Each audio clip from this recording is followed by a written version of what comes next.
Escochan con atención, porc lo que esta na punto de presencia, no es una historia cualquiera, no es una anécdota ni un simple testimonio, es una confrontación brutal entre lo que creemos ser, y lo que en la oscuridad aún somos.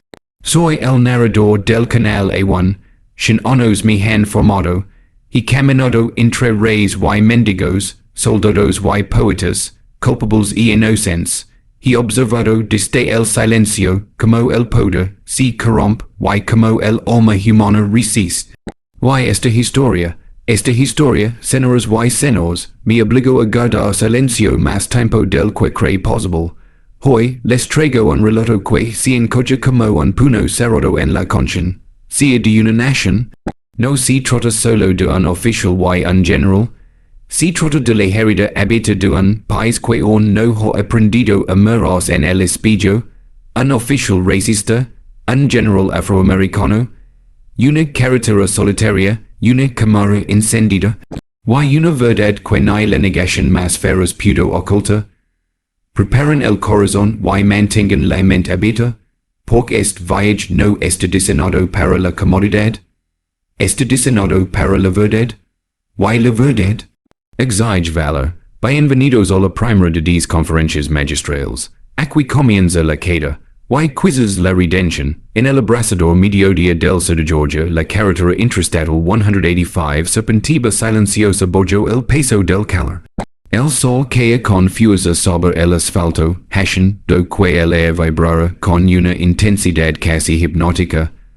En una zona poco transitada, una patrulla de policía estatal estaba estacionada bajo la sombra de un roble seco. El teniente Michael Harris, de 33 años, con gafas oscuras y expresión impacible, observaba el flujo esporádico de vehículos desde su unidad.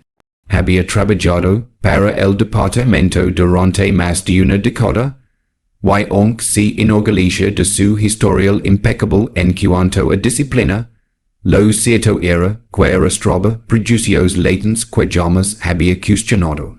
Criado en una comunidad rural, donde las bromas raciales eran parte del desayuno familiar, Harris había desarrollado una percepción distorsionada sobre la autoridad, el respeto y el color de la piel.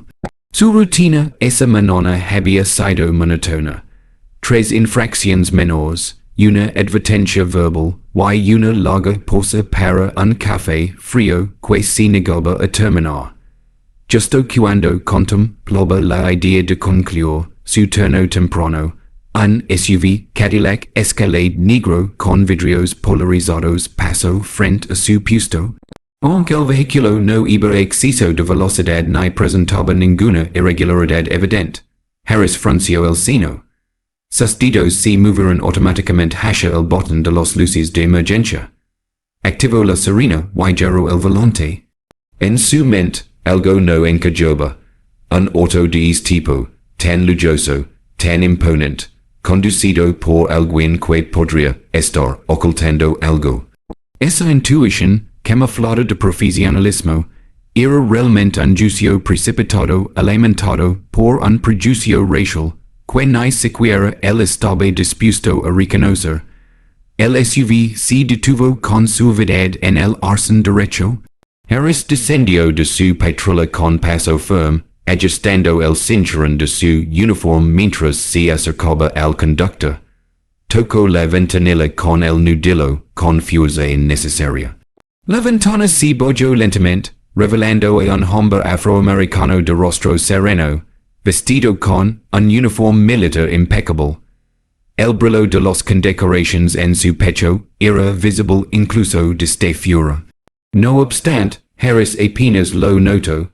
Su atención se centró en el tono de piel del conductor, en su cama, en su mirada segura. Y hizo lo incómodo más de lo que podía admitir. Documentos y licencia, señor dijo Harris con sequedad, evitando saludar. ¿Me permite saber cuál es la causa de la detención oficial? Preguntó el conductor con una voz firme pero corta, rutina.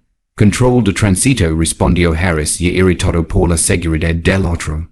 El milita extendio su documentación sin discutir.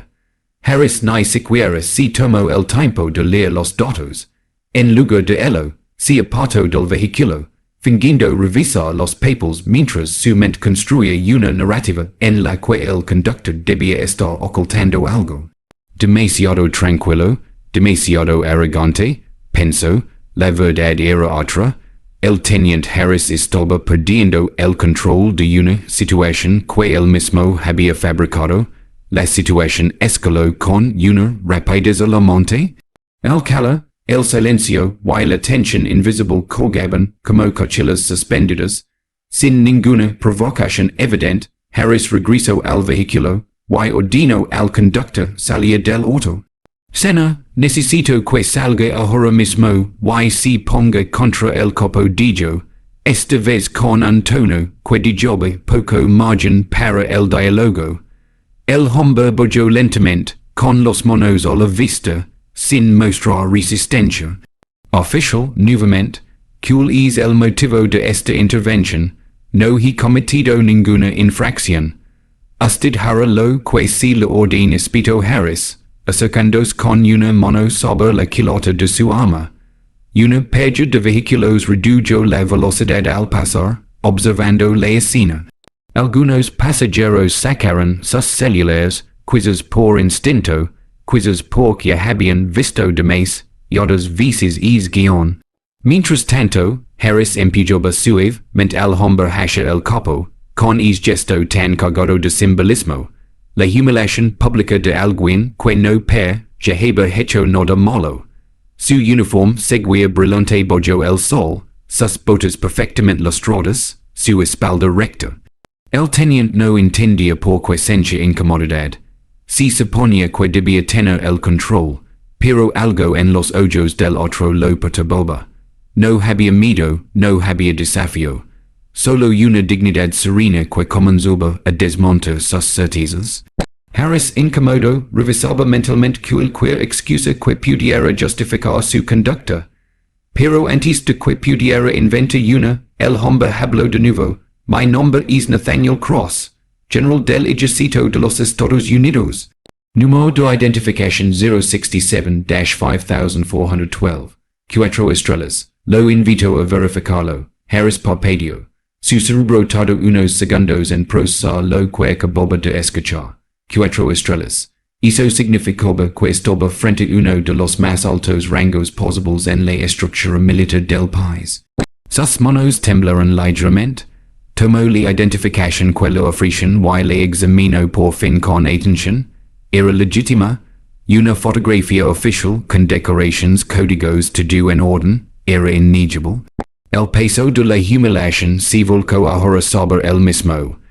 Había tratado con violencia y irrespeto a un hombre que no solo representaba la institución militar en su máximo nivel, sino que, más allá de eso, no había dado ni una sola razón para ser tratado de esa manera. La sangre se le fue al rostro. El sudor que antes era solo por el calor ahora nació de la vergüenza.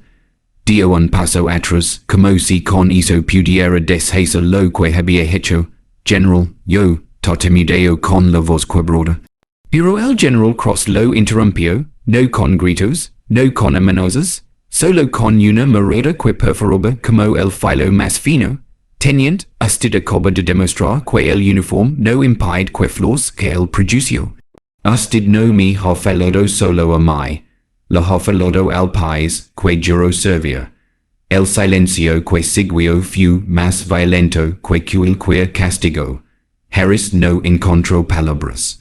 El general subió al SUV. Cerró la puerta sin prisa. Encendió el motor y se marchó con la misma calma con la que había soportado la humiliación. El teniente se quedó inmóvil junto al arcén, como si el calor del asfalto quisiera tragárselo. Lo que acababa de ocurrir no se podía deshacer. La cámara corporal que llevaba encendida no solo había capturado sus actos, había grabado su venganza, y lo peor aún no había legado. Durante casi una hora después del encuentro, El teniente Michael Harris permaneció dentro de su patrola con el motor encendido. El aire acondicionado zumbando suavemente como único testigo de su inquietud. Observaba fijamente el tablero, incapaz de quitarse de la mente la figura erguida del general Nathaniel Cross. Había vivido muchas detenciones, muchas situaciones de tensión, pero ninguna lo había dejado paralizado como esa.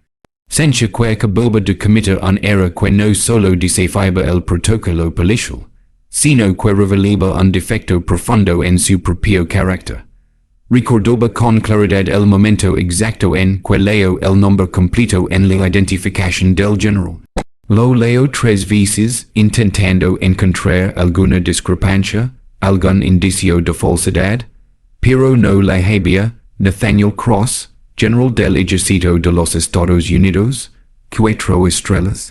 En su carrera nunca había interactuado con un militar de tan alto rango, y lo había hecho de la peor forma posible, tratándolo como a un sospechoso sin razón. Pero no era solo eso. Lo había tratado como a un hombre invisible, como si su uniforme y su rango no valieran nada, simplemente por su color de piel.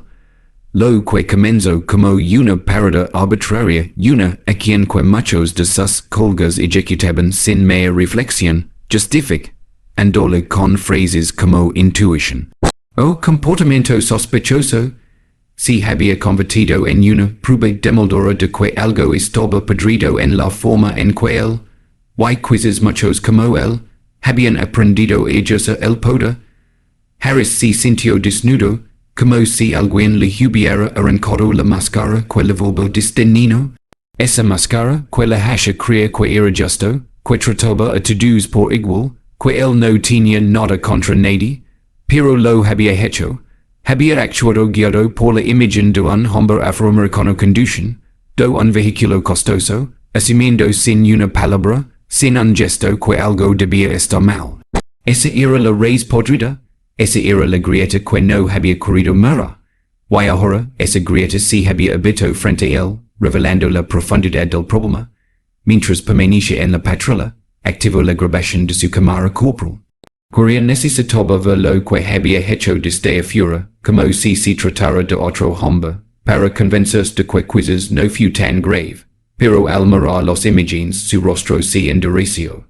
Vaya su actitud, su tono, su forma de hablar. Se veía a sí mismo como un hombre hostil, arrogante, que no ofrecía espacio al respeto o al diálogo. La grabación no mostraba a un servidor público en control. Mostraba a alguien dominado por un prejuicio tan incrustado que ni siquiera lo reconocía como tal. El rostro del general Cross en el video era inmutable, serio, pero no confrontativo, sereno, pero profundamente decepcionado. No mostró rabia, no alzó la voz, no cuestionó, no más allá de lo estrictamente necesario. Y sin embargo, en cada segundo que pasaba, su dignidad se imponía como una verdad irrefutable. Esa dignidad fue la que más lo aplastó. El verdadero golpe no vino con gritos, ni con una reprimenda. Vino con las palabras del general. Usted acaba de enseñar que la guerra contra la ignorancia aún no ha terminado. Esas palabras se le clavaron como una lanza, porque no fueron insultos ni amenazas. Fue un diagnóstico, un juicio moral definitivo que lo expuso más de lo que cualquier sanción podría hacerlo. Mientras conducía de regreso a la estación, Harris no podía decidir que le dolía más. Había cometido el error o saber que lo había cometido sin siquiera pensar en ello. Esa pasividad, esa normalidad, con la que actuó era el verdadero veneno. Había cumplido con lo que en otros contextos habría considerado rutina. Y esa rutina era racista. Esa era la verdad. El general Nathaniel Cross, mientras tanto, regresó a Fort Benning en completo silencio. Su asistente, que lo esperaba para una sesión de estrategia, lo vi entrar con el seno fruncido pero no dijo nada. El general colgó su gorra, se sentó frente a su escritorio y, durante unos minutos, se quedó mirando la insignia de su rango que brillaba en la repisa. cuatro estrellas, 40 años de servicio, décadas dedicadas a la defensa de un país que, incluso ahora, seguía viéndolo con sospecha por el color de su piel. Nathaniel Cross había enfrentado muchas cosas. Misiones clandestinas en Medio Oriente, decisiones de vida o muerte en el campo de batalla, incluso resistencias internas a la senda en una jerarquía militar tradicionalmente dominada por blancos. Pero nada lo golpeaba con tanta fuerza como aquellos momentos en los que su uniforme no era suficiente, cuando, a pesar de todo lo que había dado, aún tenía que demostrar que merecía respeto. Y hizo en cosa en su propio país. No estaba sorprendido, decepcionado sí, pero no sorprendido. Sabía que el racismo no se había desvanecido, simplemente había mutado. A veces se ocultaba detrás de frases como cumplo con mi deber, me pareció sospechoso, o no es nada personal. Pero él sabía lo que era. Lo había sentido desde su juventud, cuando lo confundían con un delincuente en los barrios donde creció, y lo sentía ahora, como una sombra que jamás terminaba de desaparecer del todo. Sin embargo, lo que más le dolía no era la humillación, era que el hombre que lo detuvo, el teniente Harris, actuó convencido de que estaba haciendo lo correcto. No se trataba de odio explícito, era algo más insidioso, la normalización del prejuicio. La creencia de que ciertas personas, por como se ven, deben ser interrogadas, registradas, tratadas con cautela. Esa forma de pensar era más difícil de erradicar que los insultos abiertos, porque era invisible. Se infiltraba en el protocolo, en la costumbre, en el entrenamiento. Nathaniel Cross no iba a presentar cargos, no lo necesitaba, sabía que el video hablaría por sí solo, y más allá de eso, sabía que los verdaderos batallas no se ganaban con sanciones, sino con transformación. Sabía que si el teniente Harris era mínimamente consciente, ese momento lo perseguiría mucho más que cualquier suspensión, lo obligaría a mirarse en el espejo y preguntarse, ¿quién soy realmente? La reacción del general fue deliberada. No quiso gritar, no quiso demostrar rabia. Sabía que su silencio, su compostura, su sola existencia como general afroamericano injustamente detenido, ya era una acusación poderosa.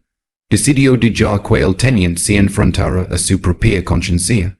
Porque la lección no debía venir desde la autoridad, sino desde el impacto humano, desde la vergüenza, desde el reconocimiento doloroso de que algo está roto. Después de una breve conversación con su asesor legal, el general pidió que no se realizara ninguna acción inmediata contra el oficial. Dijo, déjenlo ver el video, déjenlo escuchar sus propias palabras, déjenlo comprender el daño que causó antes de pensar en qué castigo merece. Lo que él necesita no es una sanción, es una transformación. Esa misma tarde, el general escribió una nota personal, no para Harris, sino para su propio equipo.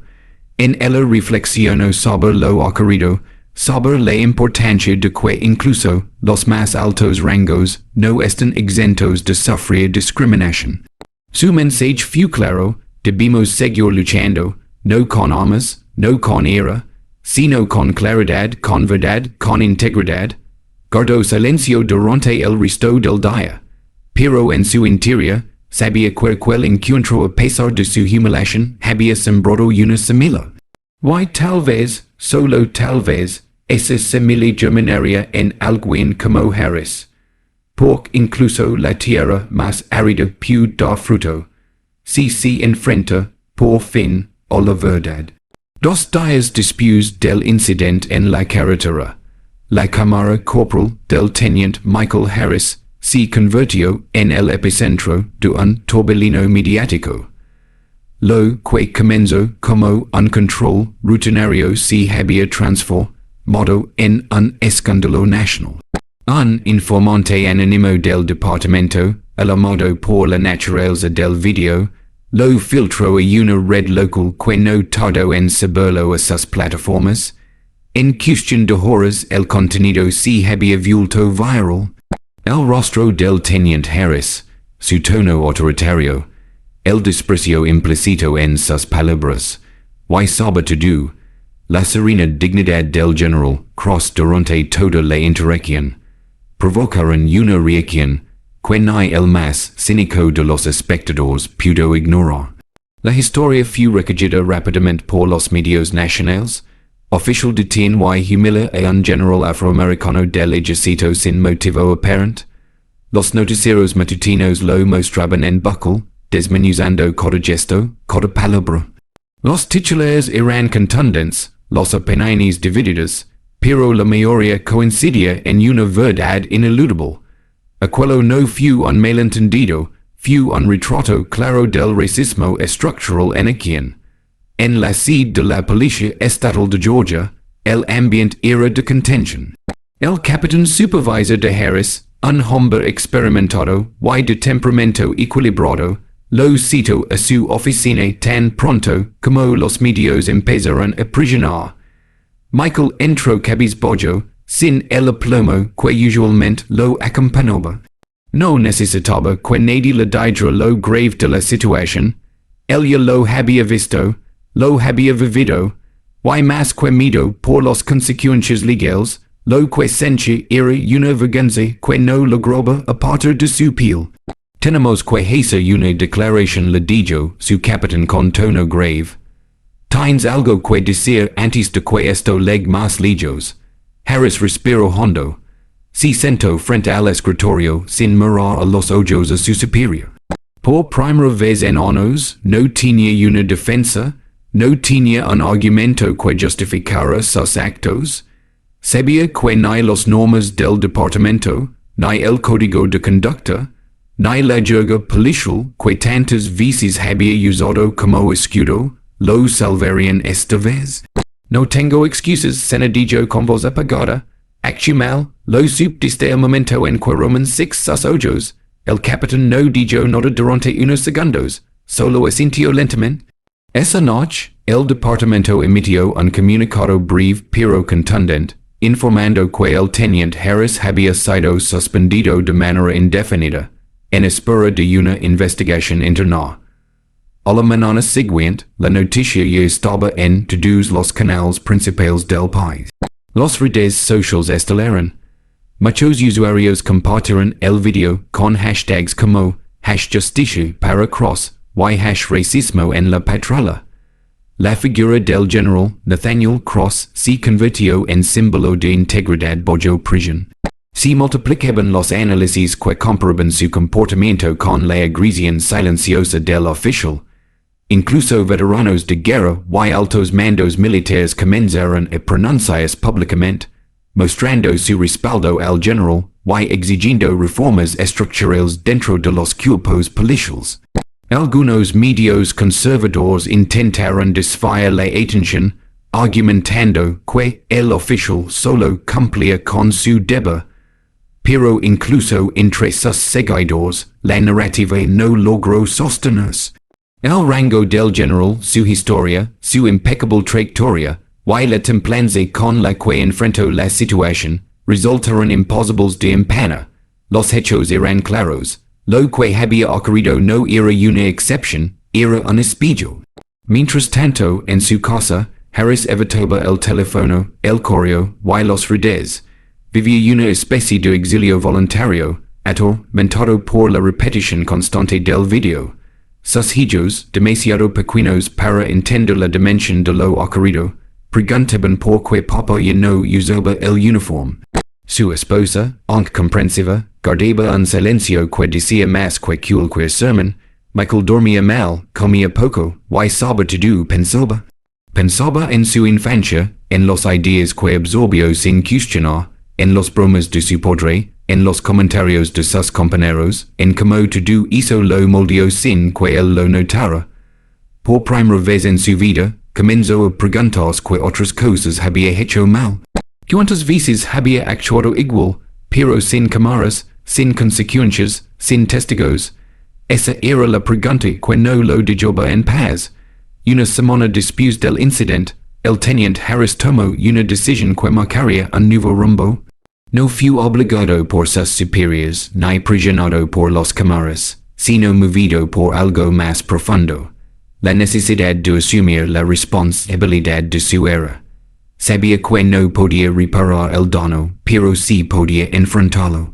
Con ayuda de un amigo periodista, organizó una conferencia de prensa modesta, sin anuncios ni luces brillantes. Solo una sola sencilla, una mesa, un micrófono, y un panado de periodistas atentos. Vestía ropa civil. Camisa blanca, sin insignias, sin placas. Se veía notablemente más delgado, con ojos que revelaban noches sin dormir. Tomó el micrófono con manos temblorosas y, durante unos segundos, permaneció en silencio. Luego habló, mi nombre es Michael Harris, soy era teniente de la Policía Estatal de Georgia. Estoy aquí hoy porque lo que ocurrió la semana pasada no pude quedar sin enfrenta. Detuve injustamente al general Nathaniel Cross. No por su forma de conducir, no por ninguna infracción, sino por un prejuicio que estaba dentro de mí, que permite que guiara mis acciones. No voy a usar palabras suaves, no fue un error de procedimiento. Fue racismo, y fui yo quien lo ejerció. Sus palabras caeron como una losa sobre la sala. Los periodistas no sabían cómo reaccionar. No era común escuchar a un oficial en funciones hablar con tanta crudeza sobre sus propios actos. Quiero pedir disculpas públicamente al General Cross. No solo por haberlo humillado, sino por lo que represento, es acto para millones de personas que han vivido situaciones similares sin que nadie les creara. Si que mi gesto no borra lo que hice, pero es lo mínimo que puedo hacer, nombrarlo, reconocerlo, aceptarlo. Harris hizo una pausa. Luego bajó la mirada, tomó un papel arrugado del bolsillo y leo. Estas son las palabras que me repito desde ese día. La autoridad no se trata de control, sino de servicio. Y no se puede servir con prejuicio en el corazón. Después de eso, dejó el papel sobre la mesa, y se retiró sin responder preguntas. No quiso justificar ni debatir. Su intención era clara, dejar que la verdad, dura y desnuda, hiciera su trabajo. La reacción fue inmediata. Algunos lo llamaron valiente, otros hipócrita. Hubo quienes dijeron que solo buscaba salvar su carrera. Pero también hubo voces que señalaron que aquella confusión, por inusual, abría una puerta importante. La del reconocimiento interno del racismo por parte de quienes lo ejercen sin das cuenta. Días más tarde el General Cross fue consultado sobre la disculpa. Su respuesta fue breve. Escuché lo que dijo. Le agradezco con su honestidad. Pero el verdadero cambio no vendrá de lo que diga un hombre, sino de lo que están dispuestos a hacer muchos otros después de él. En su oficina del ejército, el general volvió a colgar su uniforme en el perchero. Observó los 4 estrellas bordadas en el hombro. Habían brillado en campos de batalla, pero en aquella carretera, su mayor poder no fue el rango, sino la verdad con la que enfrentó la injusticia. Y aunque la herida seguía abierta, algo se había movido. Una conversación al menos había comenzado. La suspensión del teniente Michael Harris marcó el inicio de un proceso de introspección profundo. Aislado del entorno policial y enfrentando la desaprobación pública, Harris se veía obligado a confrontar sus prejuicios y la cultura institucional que los había alimentado. Durante semanas, se sumergió en lecturas sobre historia afroamericana, justicia social y testimonios de víctimas de discriminación policial. Estas lecturas le revelaron patrones sistémicos de racismo que antes había ignorado o minimizado. En paralelo, Harris buscó asesoramiento psicológico para entender los raíces de sus actitudes. Los sesiones le ayudaron a reconocer cómo su educación y entorno habían moldado percepciones erróneas sobre las comunidades afroamericanas. Est proceso fu doloroso pero essential para su transformación personal, motivado por su evolución interna. Harris decidió compartir su experiencia con otros oficials. Organizó todas en su departamento, invitando a expertos en diversidad y derechos civiles. Aunque al principio enfrentó resistencia, con el tiempo, varios colegas comenzaron a cuestionar sus propias actitudes y prácticas. El ambiente en la comisaría empezó a cambiar, promoviendo una cultura de respeto y equidad. Además, Harris colaboró con organizaciones comunitarias para fortalecer los lazos entre la policía y los residentes. Participó en foros públicos, escuchando las preocupaciones de la comunidad y compasión de su proceso de cambio. Estas interacciones fomentaron un diálogo constructivo y ayudaron a reconstruir la confianza perdida. Su historia también llamó la atención de medios de comunicación y académicos. Fue invitado a conferencias y universidades para hablar sobre la importancia de la autorreflexión y la reforma institucional. Su testimonio inspiró a muchos y se convirtió en un ejemplo de cómo el cambio personal puede influir en transformaciones más amplias. El general Nathaniel Cross, tras el incidente, continuó su labor con renovado compromiso hacia la justicia y la equidad. Utilizó su posición para abogar por reformas en las fuerzas armadas y en las instituciones policiales. Promovió programas de sensibilización y entrenamiento en diversidad, buscando erradicar prejuicios y fomentar una cultura inclusiva. Además, el general Cross estableció una fundación dedicada a apoyar a jóvenes afroamericanos interesados en carreras militares y de servicio público. La fundación ofrece becas, mentorías y talleres de liderazgo, empoderando a la próxima generación de líderes comprometidos con la justicia social. Su experiencia también lo llevó a colaborar con legisladores en la elaboración de políticas públicas orientadas a combatir la discriminación sistémica. Participó en audiencias y comités, compasión, de su perspectiva y proponiendo soluciones basadas en su trayectoria y vivencias. El legado del general Cross trascendió su carrera militar. Su integridad y determinación inspiraron a muchos a cuestionar las estructuras injustas y a trabajar por un futuro más equitativo. Su historia se convirtió en un símbolo de resistencia pacífica y de la importancia de liderar con el ejemplo. En reconocimiento a su labor, diversas instituciones le otorgaron premios y distinciones. Sin embargo, para el general Cross, el verdadero honor residía en ver los cambios positivos que su experiencia había catalizado. Su vida y a quienes dijeron una huella imborrable en la lucha contra la discriminación y en la promoción de una sociedad más justa. No olvides lo que viste, no niegues lo que sentiste, porque la próxima vez podrías estar tú en esa carretera, y no habrá cámara que capture lo que el alma ya sabe. Esto fue a un storyteller y la historia. Oh no, ha terminado.